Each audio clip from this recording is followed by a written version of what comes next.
Hello my friends, Geek na voz e velho, a pedido aí de 99,9% dos inscritos aqui desse canal, finalmente temos o especial de X-Men The Animated Series, né, o mais conhecido como X-Men dos anos 90. A animação essa que tem o melhor meme da história, cara, não é esse? Eu racho o bico com esse negócio aí.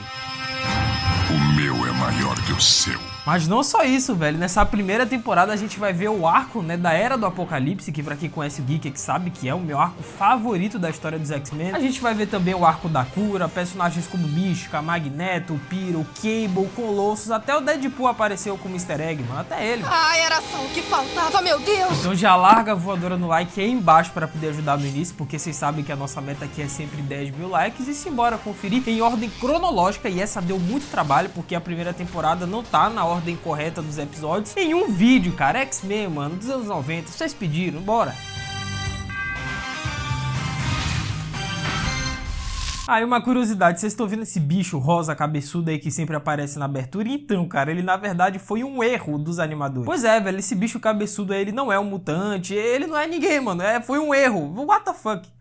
What the fuck? Nossa história começa quando a personagem da Jubileu, e se esse é o nome dela, por favor, não dei muitas risadas, porque eu também me controlei pra não rir. Mas a pedido dos seus pais, né, Jubileu, que era uma mutante, que ela dispara meio que uns flashzinhos de luz pelas mãos, mas ela quase foi parar na Agência de Vigilância dos Mutantes, que era uma organização do governo norte-americano com o objetivo de registrar mutantes de forma voluntária, cara. Só que aí, né, contudo, todavia, entre nos tantos, esses arquivos mutantes, na verdade, eram usados pra rastrear e capturar outros mutantes. Cara, que por falar em aberturas, eu descobri, né, que a introdução dos X-Men dos anos 90 lá no Japão é completamente diferente da musiquinha que a gente conhece. Lá no Japão, a abertura parece anime, velho.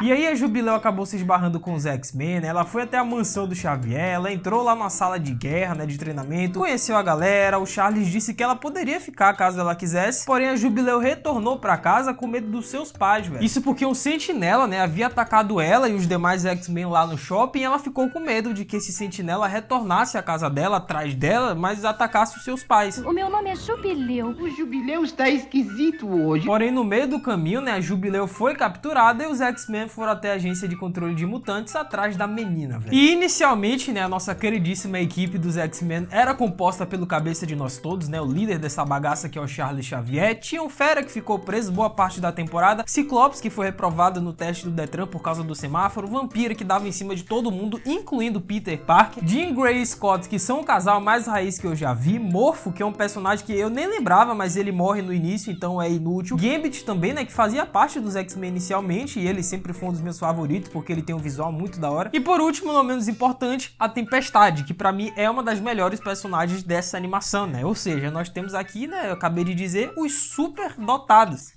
Se é que vocês me entendem. Esta é a escola do professor Xavier para os dotados. Dotados. E enquanto os X-Men tretavam contra o Sentinela, eles acabaram perdendo dois aliados, cara. O Fera, né, que como eu disse foi detido e vai ficar na prisão durante a temporada inteira. E o Morpho, que infelizmente foi morto pelo Sentinela, bicho. Morpho. Ele morreu. Mas convenhamos também, né, meus amigos, Morpho, quem diabo de personagem é Morpho? Ele morreu no início, eu não tô nem aí pra Morpho, cara. Ele parecia o Daninha do filme do Esquadrão Suicida, só que o Daninha é bem mais da hora que o Morpho.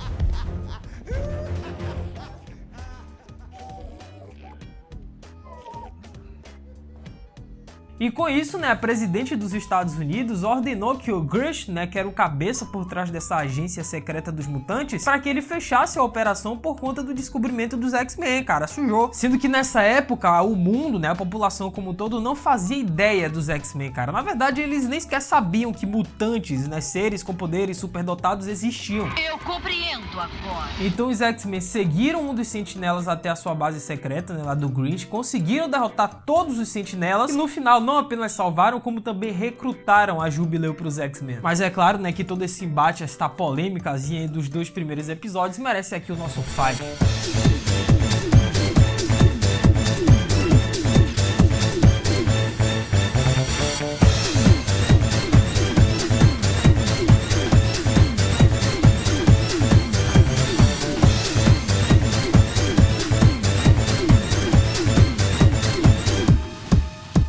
pra vocês terem uma noção, meus amigos, a produção inicial, né, dessa animação dos X-Men dos anos 90, ela foi tão bagunçada, cara, que esse segundo episódio, os animadores entregaram pra Fox com 50 cenas faltando. 50. Aí a Fox perdeu a linha, obviamente, né, não teve paciência, demitiu todos os animadores por incompetência e, pô, se já não bastasse, os caras meteram um cabeçudo rosa na abertura, nada a ver, velho. Reprovado!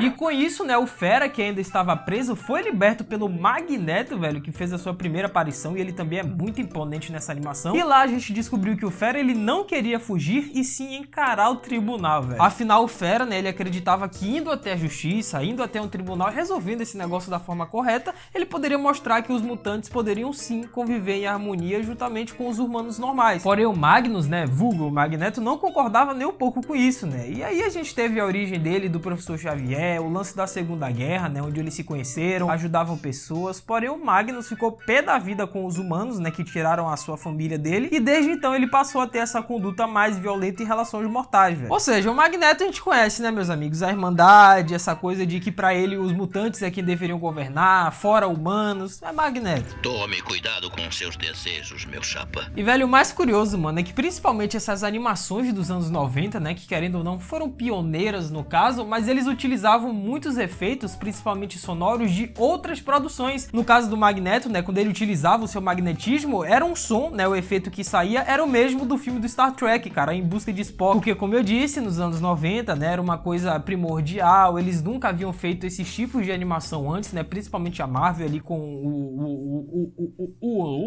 porque, como eu disse, né, era uma coisa primordial, eles nunca haviam feito isso antes, né, principalmente a Marvel, que começou aí com os X-Men, depois veio o Homem-Aranha e assim por diante. Então, eles reutilizavam alguns efeitos sonoros por conta do orçamento. É mesmo, é? E aí a fiança do Fera foi negada no tribunal, o Dente de Sabre apareceu e é claro que ele tretou com o Wolverine, né, bicho? E se você discorda de mim que a dublagem do Wolverine é a coisa mais icônica dessa animação, provavelmente você é um maluco. Isso mesmo. Não, a grande verdade é que só faltou o Logan dando aquele passinho dele lá. Eu era alguém que acreditava só no bem. E com isso o Magneto ficou pé da vida com todo mundo, cara. E se não fosse a Tempestade, né, que conseguiu desarmar a tempo, o Magneto teria lançado vários mísseis na cidade pra acabar com os humanos, velho. Mas aí é claro que apareceram os X-Men, conseguiram resolver a parada e inicialmente eles conseguiram deter o Magneto, né? Mas é claro que o Magnus, ele vai retornar lá no futuro, cara. Lá pro fim da primeira temporada, vocês vão ver o que esse cara vai aprontar, bicho. Missão cumprida, meu amigo. Muito bem. Meus amigos, dois detalhes muito importantes sobre esse episódio, né? Primeiro, que é uma coisa que talvez a molecada de hoje em dia não reconheça, mas a vampira, ela voava, tá? Assim como nos quadrinhos. E aí a gente viu, né, que em X-Men Evolution e até nos próprios live actions elas não tinham essa habilidade. E segundo, que é o meme do Wolverine, cara, do porta-retrato, da Jean Grey, foi icônico demais isso aí. Dá vontade de emoldurar isso e colocar aqui no estúdio. É, a vida não fica muito melhor do que isso. Aí, só puxando o gancho aqui, tá? O Tio Geek já fez um especial sobre o clássico X-Men Evolution do SBT e depois é só clicar nos cards aí em cima pra assistir. Mas agora não, assiste esses daqui primeiro, depois você vê Evolution. Tá bom. Porém, é claro que o Magneto é brasileiro e ele não desiste nunca, né? Porque ele queria provar o seu ponto e mostrar ao seu velho amigo Charles que a harmonia não existe entre humanos e mutantes. E com isso, o Magneto, ele tentou atrair os X-Men, né? Principalmente o Charles Xavier até uma fábrica abandonada, que depois rolou um dedo no rabo e gritaria absurda, né? A galera começou a tretar entre si, o Magneto contra o Professor Xavier, e o Charles deu uma surra no Magneto, enquanto o Dente de Sabre lá tretava com o Wolverine. Foi uma várzea. Que por falar no Wolverine, nós temos aqui mais um caso gravíssimo de gadismo, cara, porque ele era apaixonado pela Jean Grey, mas a Jean Grey amava o Scott, velho. Ciclope está esperando por mim. Eu também. Será que o negócio do Ciclopes era maior que o do Logan? O meu é maior que o seu. E com isso nós temos esse episódio, né, esse arco, na verdade, da primeira temporada, que é um dos meus favoritos, que são dos Morlocks, velho. Quem lembra dessa galera? Eles que são mutantes, né, geneticamente modificados, obviamente, porém eles não conseguiam viver lá em cima com os humanos comuns por conta de julgamentos e preconceitos, né, porque as suas aparências eram muito deformadas. Então, com medo de espantar a galera lá em cima, eles moravam lá embaixo, cara, dos esgotos da cidade. Só que aí a Calisto, né, que era a líder dos Morlocks, ela queria que o Ciclopes também participasse do grupinho deles, né, também fosse o seu braço direito. Só que, obviamente, o Scott Summers não queria, mano, não aprovou nem a pau, ele tá com os X-Men, velho. E aí rolou um dedo no rabo gritaria absurdo, né? Os Morlocks lutaram contra os X-Men, Calisto contra a Tempestade e Tommy Tabef pra um lado pro outro. E no final, o Wolverine, pé da vida, gado como sempre, né? Pelo fato da Jean Grey não o amá-lo, ele simplesmente largou a Mansão Xavier e foi até o Canadá, cara, lá no extremo do frio pra poder passar um tempo. Solidão. E enquanto o Logan tava lá no Canadá, né, a galerinha restante dos X-Men, eles foram até Genosha pra poder relaxar um pouco, né? Ela tava muito tenso o negócio lá, né? Afinal, o Gambit, ele disse que Genosha era um lugar onde a população recebia os mutantes de braços abertos, velho. Só que aí, né, o tiozinho lá do hotel que tava fazendo o check-in dos X-Men, eles descobriram, né, que eles eram mutantes e simplesmente acionaram os sentinelas, brother. Os X-Men não podem nem tirar férias. Eu preciso de férias, férias! R-O-L-A, férias! E lá no Canadá, né, o Wolverine se enturmou com uma tribo local, ele foi acolhido, tava se sentindo bem, mas aí apareceu o Dente de Sabre do nada, acabou com a paz do Logan e rolou mais uma treta entre os dois, velho. Não, pelas minhas contas aqui, já é a 20ª vez que o Wolverine e o Dente de Sabre, eles trocam carinho. Não, e pelas minhas contas também, só falta você, meu amigo, comentar aí embaixo quais os próximos temas que vocês gostariam de ver aqui no Calamundo Geek, pô. O que é que vocês querem? Vocês querem a continuação do Ultimate Spider-Man, do Miranha dos anos 90 também, as aventuras de Jack Chan, Ben 10, Dragon Ball, e aí, os filmes da DC também, live action, Marvel. E só aproveitando o gancho aqui, ó, me sigam lá no Insta, @LucasMGeek, que tá rolando o sorteio daquele Kong em 3D ali, velho. E esse Kong tá muito realista, tá muito bom, então dá tempo ainda de participar, vai lá. Nice. E assim, meus amigos, sendo bem sincero com vocês, tá? E analisando também com o olhar da época, porque é meio injusto você assistir essa animação tendo a bagagem que tem hoje, né? Depois de tudo que aconteceu. Mas, cara, analisando e tirando a questão dos arcos, né? Que, como eu disse, a Era do Apocalipse é o meu favorito, só que no quesito personagem, desenvolvimento, essa animação, primeira temporada, ficou devendo, velho. Porque tirando o Wolverine, Jubileu e uma vampira da vida, mas todos os outros personagens foram esquecidos no churrasco, cara. O Ciclopes e a Jean, enquanto casal, não foram bem desenvolvidos nessa primeira temporada. Tempestade quase não apareceu, embora ela seja uma das minhas favoritas. O Fera ficou na cadeia a temporada inteira. Gambit piorou, não teve quase momento nenhum. E por mais que a gente vá ver esse desenvolvimento nas temporadas seguintes, né, principalmente o casamento ali do Scott Summers com a Jean Grey, que eu já adianto aqui um spoiler pra vocês, mas, cara, individualmente falando, eu acho que faltou sim desenvolver essa galerinha na primeira temporada, cara. Nem a origem eles tiveram, velho. Você tá ficando maluco. Não, e finalmente tivemos a aparição do Cable, brother, que é o melhor amigo do Deadpool. Isso porque ele tava atrás do Dr. Adler, né, que é um cara que aparentemente havia construído a cura do gene mutante. Eita, lá vem ele. E apesar da maioria dos X-Men ter rejeitado essa ideia, né, porque eles se reuniram, né, conversaram com o professor e tudo mais e chegaram a um consenso de que não, eles não queriam cura ou algo do tipo, mas a vampira, ela queria ser curada, ela queria voltar ao normal, né, adolescente, porque é beijar na boca aí.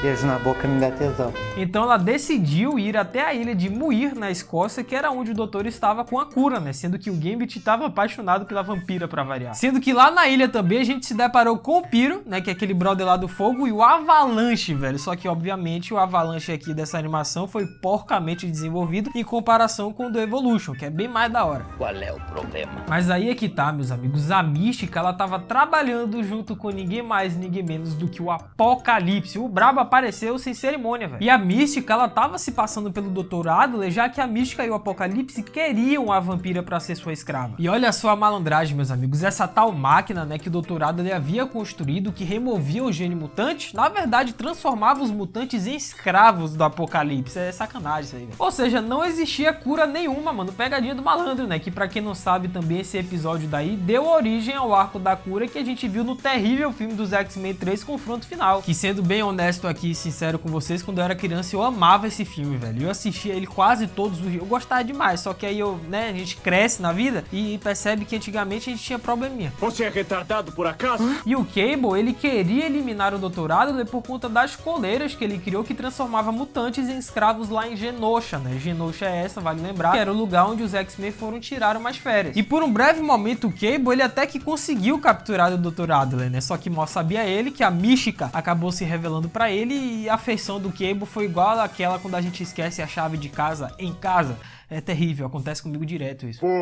Só que aí o Arcanjo, cara, que também estava atrás da cura, ele apareceu e disse que foi ele quem financiou a pesquisa do doutor. Ele queria essa cura que nem um louco. Ou seja, tudo isso fazia parte dos planos do Apocalipse, né, meus amigos? Ele queria o Arcanjo ao seu lado. Ele quer dominar o mundo, Apocalipse. É o plano de 99,9% dos vilões. Eu não estou suportando aguento mais. E lá em Genosha, Gambit, Tempestade, Jubileu, Blob também e até a Mística, né, que como eu disse fez a sua primeira aparição, eles foram capturados juntos com outros mutantes e foram obrigados a trabalhar como escravos em Genosha para poder completar uma barragem, né, que alimentava uma fábrica de sentinelas. E com isso, né, aquelas coleiras especiais que o Cable tava atrás, né, que escravizava a galera e tudo mais, então eles não podiam utilizar os poderes e tinham que trabalhar comando lá do Apocalipse, na fábrica e tudo mais. Porém, contudo, todavia, entre nos tantos, o Gambit, né, que era um prisioneiro, conseguiu escapar. Ele se esbarrou com o Cable, que estava procurando o responsável por escravizar os mutantes, e aí que a gente conhece o tal do líder. I'm singing in the rain.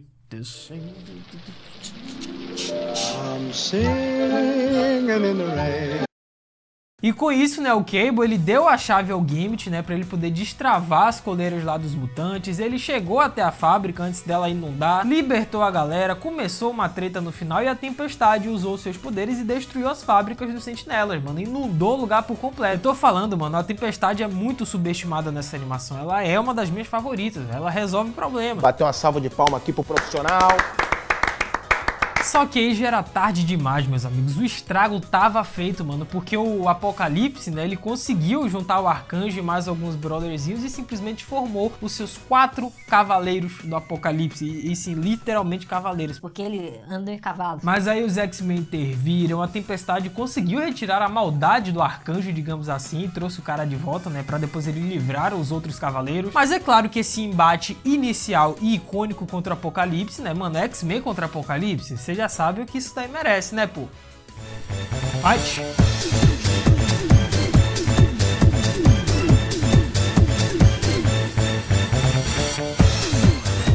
No final, o Apocalipse conseguiu escapar juntamente com a Mística, mas obviamente ele vai retornar nas temporadas seguintes e meu amigo vai infernizar a vida dos X-Men, né? E claro, o plano dele de destruir o mundo. Só que aí, velho, quando os X-Men voltaram pra casa, eles simplesmente se depararam com a mansão Xavier completamente demolida. Nesse momento daí eu só consegui pensar naquele meme do meu Deus do céu, Berg. Fazendo contato visual com a escola. Ah, não pode ser.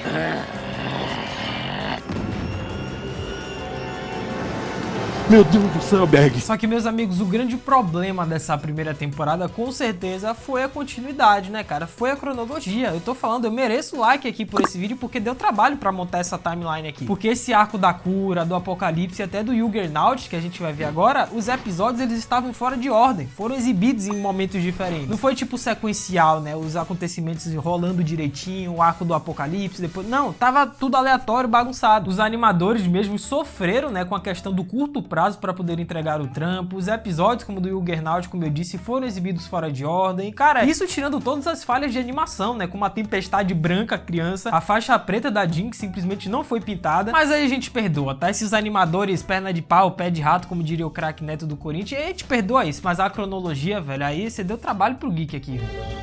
E com isso nós descobrimos que quem demoliu a mansão Xavier foi simplesmente o Fanático, cara, que é um dos meus personagens favoritos aí dos mutantes. Porque quando a vampira, né, ela tocou no Fanático depois da treta que ele teve com os X-Men e descobriu que ele era o meio-irmão do Professor Xavier, aí sim eles entenderam que o motivo do Juggernaut ter destruído a mansão era porque os pais dele tratavam o Professor Xavier melhor do que ele. Não, mas engraçado é o Wolverine chamando o Fanático de cabeça de lata. Mano, essa dublagem do Wolverine é icônica. Eu não sou mutante cabeça de lata. Sendo que o Colossus também apareceu, ele foi preso injustamente, né, por uns assaltos ao banco, sendo que quem fez isso foi o Fanático. Aí rolou treta, é claro, né, o Juggernaut queria chamar a atenção do Charles, né, que sobreviveu à demolição da mansão. E no final, né, mesmo com a vampira tocando no Juggernaut, sugando seus poderes e dando um ponto final a essa história, mas quem acabou mesmo com a palhaçada foi a Jean Grey, velho, que conseguiu mexer lá na mente do Fanático e fazer com que ele esquecesse tudo que tinha acontecido, velho. A Jean também é bereza aqui. Não, e detalhe pra vampira, né, que se já não bastasse dar em cima do Peter Parker comedor de casadas, ela ainda se engraçou com Colossus aqui. Safada. E com isso nós avançamos em mais de 60 anos no futuro com o arco Dias de um Futuro Esquecido, né, que a gente viu muito bem aí no cinema. Só que lá os mutantes eles falharam, a maioria deles morreram nas mãos dos sentinelas e agora existem poucos mutantes no mundo, né, sendo que um dos remanescentes era justamente o Logan, né, por conta aí do seu fator de cura. Meus amigos, é aquela coisa, velho,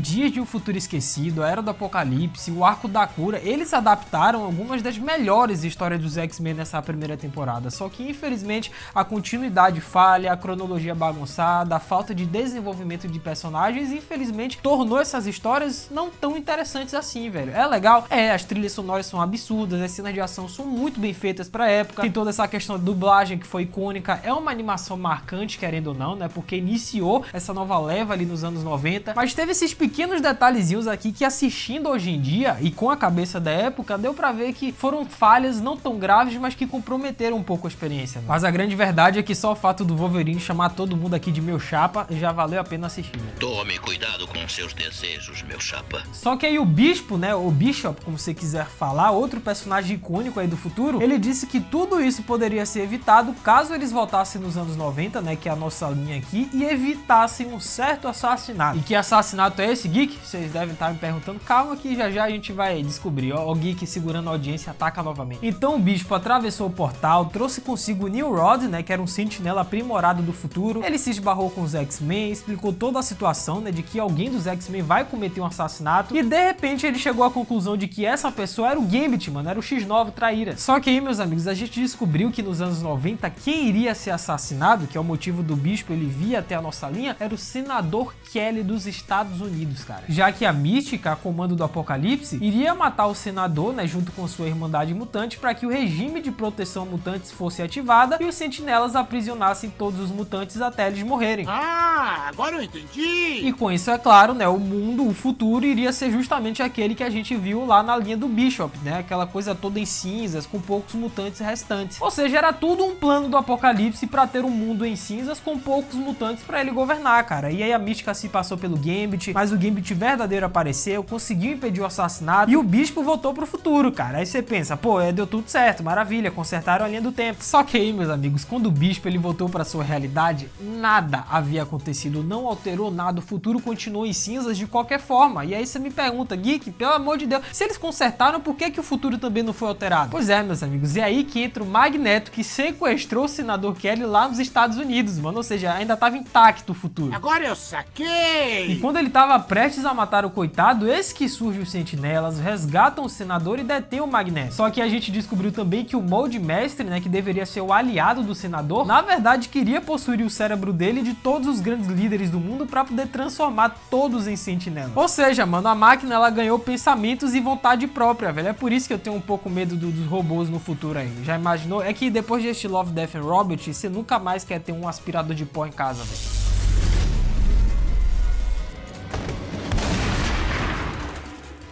Mas aí apareceram os X-Men lá no final, eles perceberam que eles tinham que lutar ao lado do Magneto nessa, né? Afinal, mano, o Molde Mestre junto com os Sentinelas, eles eram muito poderosos e eles tinham que se unir para poder deter essa ameaça. E é claro que isso merece mais um fight.